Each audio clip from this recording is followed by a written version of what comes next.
fast and straight to the conversation, the social media politics that we are playing right here in the country.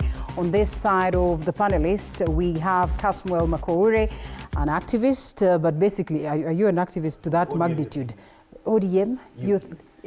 You will tell us your story about ODM and whether it is a fruit of the labor that you have played at the social media space. Right. Yes, we also have Omwansa M. Omwansa, pretty much a common face on the People's Court, political science graduate. Thank you so much for creating time. And last but not least, Kebaso Mnamtambua huyo. Thank you. Wakili, thank you so much for creating time as well. We get to this conversation about the social media politics. I mean, it's pretty much a conversation that we continue to play in the country, but of course we advance it, to greater heights. And the business of the day is to just have a conversation that will get us to a point where we say, how can we play politics at that level of the social media? But then it is politics that is healthy, politics that is positive. Can we manage this as a country? Right in again in studio, we have so many ladies and gentlemen. I think I'll just mention their names randomly, but of course when you get the mic, pretty much say your name as we proceed. We have Collins Ochieng, University of Nairobi, Jarrett Mungari. We also have Jane Dungu of MKU. We have Rachel Jomo of University of Nairobi, Jim Jeff, MKU, Faith Grace, University of Nairobi, Joyce Lekuton, Park Abdimateen Bashar of USIU, Mark Ouko, Youth Coordinator, National Students Council of Kenya. We also have Ruth Wahu, Student Leader TUK. Hapo ndio maneno yuko sijui kama wapi Wahu. Mambo iko sawa huko? In the process. Of course, we've seen some positive reports today. And we also have Ohanga Grace Wangari, Multimedia University of Kenya, Mulamba Revolutionary. It's a tongue twister, activist. We also have him, and we also have Rotich David. So when you get the conch, you just say your name as we proceed to the conversation. And the gentlemen are here. I think I begin by asking you, Casmuel. Yeah? You first of all explain to us the pictures that we've seen on social media. You and Baba are now officially ODM, and whether you suppose that these are the fruits of the labor that you have belabored at that level of the social media, and whether you think then that, of course, is a good space to grow someone politically. Thank you. I think, yes, again, I cannot claim glory for any of that. Of course, it stems from the fact that there's an indubitable amount of work that we did last year. And it got to a point where political problems required political solutions. And I thought of aligning myself with one of the most insightful and impactful, if not the most influential politicians in the country. And now we're currently working in the space of the Youth League, trying to revamp it because, again, even just dependent on the reports of the Registrar of Political Parties, it remains the largest, best organized political party. So it's trying to figure out how can we, the youth, find our spaces within existing political parties to capture power. The Youth League has been in existence for quite some time, the ODM Youth League for that matter. Right. We have seen the likes of Jaoko, we have seen the likes of Eric Regalo, steering and, just speaking so much so how best we can incorporate the youth. Do you suppose they have done much in terms of, bringing change, and therefore you see the need to proceed with that? I think so, and a lot of the legislators, the highest quality of legislators that we have in the current August House, come from my party. From Crystal Asigi in the nominations, my former schoolmate Umul Khair Mohammed, it's rather inclusive of the best performing member of parliament, Honorable Babu, comes from my political party, the super senator who's a party spokesperson, and the secretary general. I think the party, while it might have its own contradictions or issues, has done fairly well in the advancement of the cause of the young people. And anyone who has stemmed from that youth league has gone to scale different heights. I must argue that even the majority whip was once part of our youth league. Fair enough. Yes. Fair enough. I do not want to speak with finality, but this gentleman here as well, pretty much made a lot of noise during the time of the Gen Z protest and, largely on what was playing out online.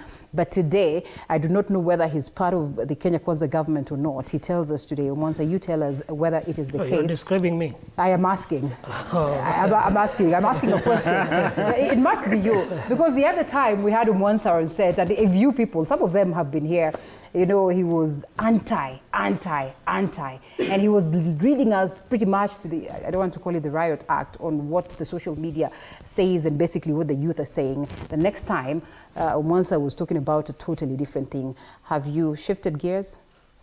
I'm happy how you explained the other, but the last part you're talking about a thing.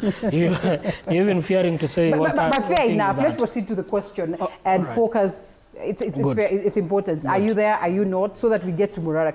Good. It's only a fool who doesn't change his mind. Okay. Wise people, day by day, it's a learning day.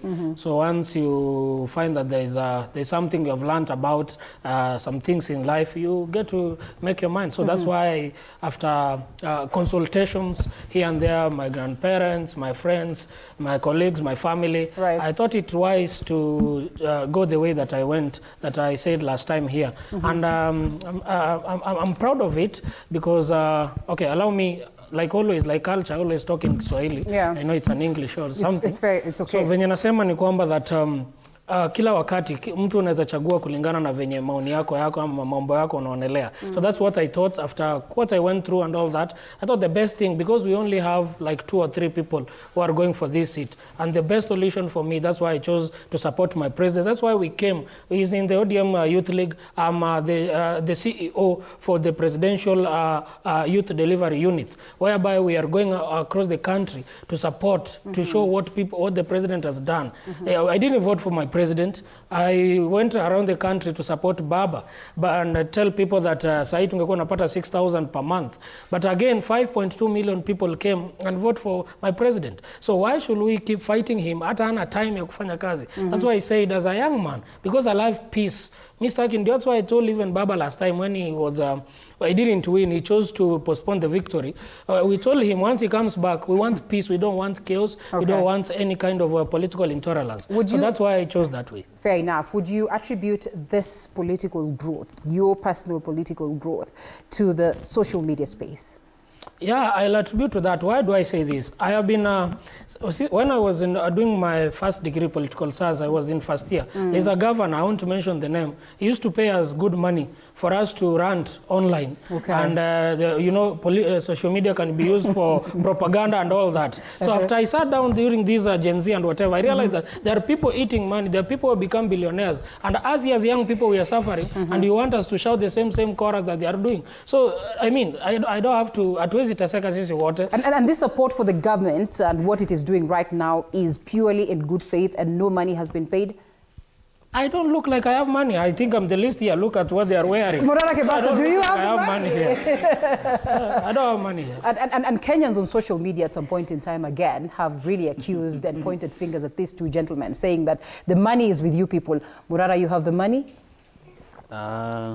Which money? That one that he is talking about, the social media money. But basically, what would you make of the social media space in terms of how we are playing politics right here in the country, positive, negative, and whether where it takes us moving forward? Well, I believe politics has been impacted heavily by social media. And that cuts across from TikTok, Facebook to Twitter. There's been very positive conversations, even the Gen Z demonstrations last year, which actually placed the youth at the pedestal of the political space in Kenya, was actually mobilized on social media. Most of us are actually a creation of social media, because social media gives you the opportunity to be able to say your mind to millions of people at the same time. Okay. And I believe even social media sometimes goes ahead of mainstream media. You find that mainstream media is actually playing catch up to what is happening on social media. It has personally impacted my branding and my mission to hold the government accountable by visiting various projects, because these projects then I'm able to put them on social media, and Kenyans are able to see how their money is used and how their taxes is being expended. I've been able to tour about 32 counties and about 97 projects in total, worth about 280 billion in total. And all I can say is that there's too much theft and wastage in our governance, and there's misplaced priorities. Right now we have a new budget policy paper which describes a budget of 4.2 trillion. And out of that 4.2 trillion, 3.1 trillion is actually recurrent expenditure. Only 750 billion is going to development. These are things that you should worry young people like myself and the ones seated with us today, because then these are their jobs, these are their opportunities to live, work, and grow in this country. And most young people are actually giving up, and we need to ensure that they maintain hope and still have hope that a new Kenya is on the horizon, because otherwise then we become another Haiti. Because when young people are unemployed and cannot be able to earn a living resourcefully, then there are going to be a problem in the communities in terms of crime, because they have to eat. The first instinct of a human being is survival. So we continue to use social media every day to do civic education, to do political education, to ensure that young people understand the importance of having an ID and the importance of registering to vote, and not just registering to vote, but also turning up for positions of governance so that they can be the solution that they want to see.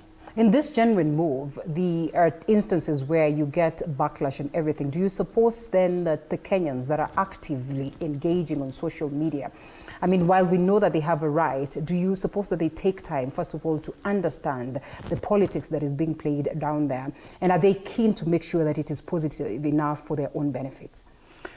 You see, politics is not a game of flowers. It's not Valentine's Day.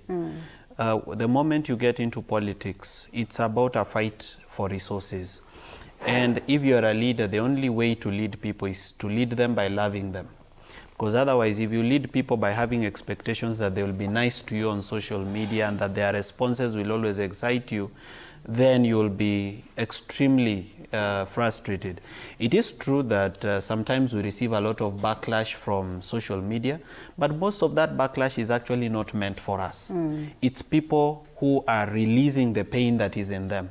There are young people that have had to go to OnlyFans and Stripchat to sell their nudes to earn a living. There are young people that are unable to marry because they can't afford dowry and therefore they have to escape with someone's girl. There are young people that have gone to drug abuse because they don't have something resourceful to do. And some of the pain that we experience and some of the backlash that we experience on social media, personally, in my view, I don't think it is meant for us. It is just that these people need an exit for the pain. And they look at the people who are at the top or who are the ones who are supposed to be speaking for them. And it's kind of them trying to say that you need to do more, you need to speak more, you need to advocate more. We are running out of time. We need jobs, we need opportunities. Time is not waiting. We've not eaten yesterday. We need to eat today, and tomorrow is still waiting for us. So personally, my own understanding of some of the negative energy that we receive on social media is that we are dealing with a frustrated population. So the first way of dealing with them is to understand them. All right. To know that they have pain, that they have anger, and they have anguish and hopelessness. Then once you understand that, then you are able to have a conversation with them and to listen to them more than you listen to yourself. Then there's a second angle to it. As you know you want to come in. There's a second angle to it. There's sponsored hate. We also need to think about the sponsored hate. Oh, the sponsored hate. Sponsored hate on social media. And more especially, it doesn't happen so much on Facebook or TikTok. It happens on X. So there's this, you know, the government has limitless resources. You saw the president donating 20 million to a church and pledging another 100 million. They have no problem with money. Money is available. So that money they paid to university students and young people who do not have jobs and opportunities, and they put them in a room, because I personally know for sure, and I can bet on it, that the appointed director of digital, Dennis Itumbi, runs a group of about 20 youth who each of them have about 100 accounts on social media. So sometimes Dennis has a right to reply, and because he's not here, we might not want to hit him so hard, you know. Not you, me. I'm the one who is hitting. He will respond to me. I will tell you to present facts and figures, even though you have. Dennis Itumbi has a group of 20 youth who operate from Mudavadi Center, who are paid 1,500 shillings a day, and their job is to have at least 20 to 30 accounts each. To sell sponsored hate on social media. So sometimes, based on facts and figures. Yes, I've said it. So some of some of the hate that you get on social media is sponsored hate. So sometimes you might look at it and you're like, oh, these people, they are so negative, they are this, but you're not actually talking to real people. Okay. You're talking to one person who has 30 accounts, which is identity thefting actually. So why is there no people who are coming then to sponsor positive vibes, or the same as well happens?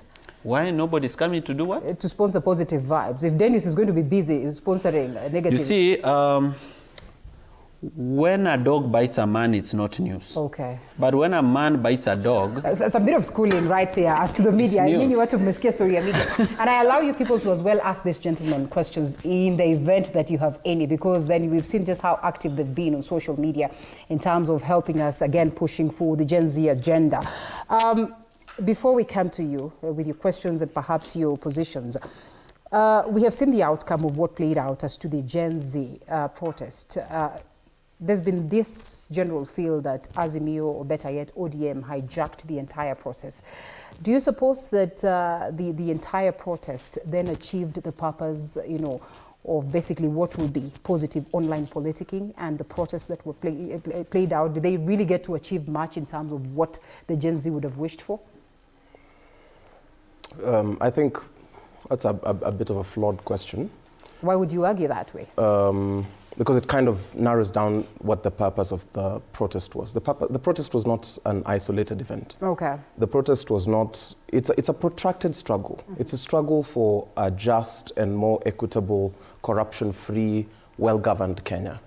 And that cannot be analyzed in the lens of what happened on a particular day. Okay. The struggle will take time to be realized, because there are various systemic challenges that will need to be overcome for us to achieve what the ideal utopia that we seek. However, in the issue of hijacking, I think it would also be rather unfair for people to blame the Orange Democratic Movement for hijacking the movement, because at the time, for example, when my party leader wanted to associate himself with the movement, we told him that, Baba, you've done enough, so please stay home. And there are several hidden hands that were played, especially during the time of the movement, that we might have to be a bit honest about, is that there are people who were on the streets genuinely. Like, there's a person here who just came because that's just what it was. But then there are also people who are running particular agendas, and there are people who are doing this for example, fundraising and grant writing. And it's a thing which I've consistently spoken about. The Orange Democratic Movement was not voted into power. If anything, they had the exact same demonstration in 2023 when lives were lost. The 2023 Sufuria Revolution, as it might popularly be known as, was actually a finance bill protest. It was just protesting the exact same things. By the time the four party honchos were joining the broad-based government, I had not made the conscious decision to join the Orange Democratic Movement. Therefore, I might not necessarily be able to speak much upon their joining. It would be unfair. While I might have, yes, now I have to contend with the fact that I will have to defend the position. But I am more versed with the affairs of the Youth League, and that we continuously and continue to organize and mobilize within this Youth League. Because we cannot act as though there are youth in different silos. There are some of this youth here. I've seen you at the town halls, right? There are some youth who belong to the UDA. There are some youth who belong to the ODM here. There are some youth who belong to all these political factions. Therefore, it is incumbent upon us to find ways in which we can invigorate safe spaces. Because remember, we are asking for a living fighting chance. Okay. The thing that a political vehicle does for us, it avails it. If you think that my party does not avail the change for you, there are several numerous options, and we're still blessed to exist in a democracy which you can go ahead and create your own. All right. So in exercising of our freedoms and liberties, I think it would be rather unfair to place the expectation on one person or to place the expectation on one party to be in charge of the liberation. Be it as it may, we still continue to contend. So the movement has morphed, has taken different shapes, and there are people who will want to keep it a movement. There are people who will want to join and organize within political parties, but it is still a very protracted struggle. The finance bill might have been off, but remember we were speaking about various issues on good governance, on accountability, the war on graft, and transparency in government, and health, education. Those are issues which we will not solve via one protest. Fair enough. Yes. Speaking of parties, Murara, chama iko stable? Yes, chama iko imara. It's called the Inject Party of Kenya. By the way, most people do not know, but Inject stands for Inclusion of National Justice Civic Transformation Party. Oh, not inject, the inject that we know. All right. Let's listen into this bite. We hear what Mr. President had to say about SHARE, but basically his reference to what plays out in the social media space, and then we come back to you, Umwansa. Makelele mnasikia kwa hii mitandao na nini ni watu ambao walikuwa wanaibia sisi siku ya NHIF. These are brokers. Iko sijui, iko shida. Hata niliona juzi wakisema ati serikali itatumia bilioni 100 ati kwa system. Hakuna senti ya serikali itatumiwa kulipa system yeyote. Social media, au mtandao ni mzuri, mtandao ni mbaya at the same time. Omonsa, prepare your answer to this as to whether now the agenda that you people are propelling and pushing for, whether it is, the social media space is working so well as a vehicle to make sure that this then is reaching as many Kenyans, and whether it is viable in any way. But ladies and gentlemen, tunataka kwanza na nani uko na mic, eh? Uko na swali kwa the panelists, or perhaps your opinion on basically what we are doing as to the social media space, and whether in any way it is helping in shaping the politics, and whether it's going to shape the 2027 one. You could stand up so we can. Yes. Simama tu kidogo ndio camera ikuone. There's a camera here. I think I'll start with my opinion. Okay. Is this audible? That's fine. Then extend a few questions. Tell the people your name. Jina moja tu ni mzuri. My name? James Mulamba Jr. Yes. Then extend 3 questions to the gentleman seated here. Okay. So, in my opinion, so far, social media has helped us mobilize. Caswell very well knows that through the X-Spaces, Morara too, we've been able to bring youth to the streets, that this would not have been possible without social media as it is right now. Social media has met these 3 gentlemen you can see here and several others, and without that social media, we wouldn't have gotten to this space. Secondly, I think that the space of social media has helped us to disseminate information rapidly, in that today, we know that we would know who Gachagua has met with before it's written in the next headlines. Okay. We would know what Ruto has said in Bungoma at a funeral before it's written, before it's broadcasted. And that's a good thing, because it's a good thing to always be informed. I also understand that social media has helped us to counter misinformation from the government, because as it is, the current president has been deceiving Kenyans that the Bill Gates vaccine, yes, I said it, is a good vaccine for livestock. The anti-fatting vaccine is progressive, tackling merely the pollution that is coming from our livestock, while we've not exhaustively tackled the pollution that is coming from the fossil fuels out here. We're still using electric that is generated using fossil fuels, and we still have vehicles from the government and the rest of all of us using fossil fuels, and we've not seen any legitimate efforts from this government to say transit this country from the over-dependence on fossil fuels to say green energy, and they are not willing to do that. Right. So as to my 3 questions, I have many, but I will start with 3. So I would ask Omwansa, what changed now? How is Ruto now your president? And how is he your favorite now? And you never saw eye to eye with him a few months ago. Could we conclude that, because I've seen you with the Jubilee Cup before, that because Uhuru Kenyatta was approached by William Ruto, you now are fond of the president? Is it perhaps that influence that is extending to that? As to Morara, wouldn't it be pietist to say that Caswell here sold us out by going to Raila Odinga, but extend a hand of congratulations to you for going to meet with Rigathi Gachagua? Because in our best opinion, Rigathi Gachagua is our enemy, as the rest of the old-timer politicians who are still pushing corruption and they're still peddling tribal bigotry to this very day, because that beats us. We do not understand how you claim to be the leader of a tribalist movement, but now you've ditched that to be the leader of a tribal movement. Because to us, Rigathi Gachagua is the chief tribalist. And that Fair is enough. not to say Is that that the way? other politicians are not tribal. Okay. As to Casmuel here, in all the years, well, you are newbie in politics, I would say that. And this is frankly from me.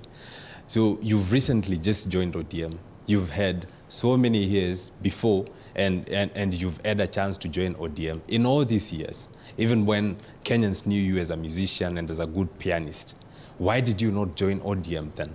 It appears to us that you used the genuine clamor from the Gen Zs here to build a name for yourself, and now you want to negotiate with the ODM party and with its leader, and by extension the president, who we've seen you greet frontally. All right. And Okay. we are unhappy with Fair that. enough. Let's have somebody else. quickly.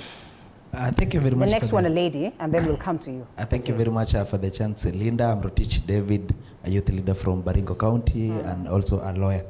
I'll take us a bit back into history And on the make it tight. 28th, Okay. 28th of July, 1794, when Maximilien Robespierre was killed by the guillotine. I thought you people in- don't like history. Let's note in that France. down. All right. Yeah, in France. We have to learn history. It's We cannot good. know where we're going without understanding history. Right. And the people who guillotined Maximilien, a lawyer, you know, he was 36 by that time, were fellow revolutionists, you know, who took part in the French Revolution. And that is why Orengo once said that revolution, it's its own children. Yeah. It has always been the way, that way. That's why we have seen the Gen Zs building some of their own, and then in the end dismantling them and trying to put them down. And it's not so much understandable. They have not even waited for them to betray them first before they went after their necks. It has always been the case that revolutionists as a way of eating themselves. Political problems have to be solved with politics. Right. You cannot have a revolution which does not have a well-defined goal in mind, does not have a leadership structure, and you will think you will ever achieve anything politically. When Thomas Isidore Noel Sangara became the president of Upper Volta, the present-day Burkina Faso in 1983, when he was only 34 years, he had to undertake a coup d'etat. Okay. When all these leaders, Martin Luther King Jr., led revolutions, they had to go out there. So my question, therefore, will be, in the end, of course, I won't criticize all Yes, these folks. yes. Because one thing I'll say is we need to get in there. If we are to have any solutions, we need to be in those political spaces. We need to have political power, and we need to have political influence. So my question, therefore, will be to Morara and even Kasmul. Do you guys regret perpetuating the idea of being leaderless? Because I seriously lamented about that idea even during the protests. Okay. Do you regret us not having a well-defined leadership structure and not even negotiating for CS positions? And Murara, you know, speaks confidently with the fact, I mean, highlighting the fact that, you know, they are leaders and shaping these conversations at that level of online. Perhaps he will speak to that as he tells us whether he has the confidence that indeed he is a leader that is being listened to and he's able to shape opinion. Somebody else, quickly, it doesn't have to be a question, it can be, let's have a lady and then we'll come to you later. Let's be fair, eh? Right, quick. Right, my name is Ruth Amuhu. I'm a student leader from the Technical University of Kenya. I think this particular topic speaks very directly to my heart. Yeah. And what I can say is that whenever I look at Casmuel and whenever I look at Morara, personally as a young person, I am proud of them. Regardless of our perception of them joining, for example, Casmuel joining a political party, as long as all of us speak to what pertains the Kenyan people, I do not have a problem. If today I go ahead and join, for example, a certain political party and I feel its core values as well as it doesn't dilute my perception of how I see the leadership of today, then we shouldn't have a problem, because the problem we're having on social media is that instead of having constructive conversations, for example, on what is happening with SHA, for example, with what is happening with university education, Right. we are busy fighting individuals, which does not even take us anywhere. Because just like Morara said, as long as you put yourself into the political space, I'm also a politician from my university, you're only allowed to love, but the love that comes from the people that you lead is not probably what you might expect. And people have, just he mentioned, the people who will probably take what you do and the parts that you take positively, because they have not been exposed to the position that you have been exposed, for example. So my future for the social media space, and the reason as to why I'm saying it's going to be a very important tool that is going to be used for the 2027 elections, because when you look at the number of young people that were registered by IEBC, which had targeted 6 million young people in 2022 and only ended up to register around 2.3 million young people.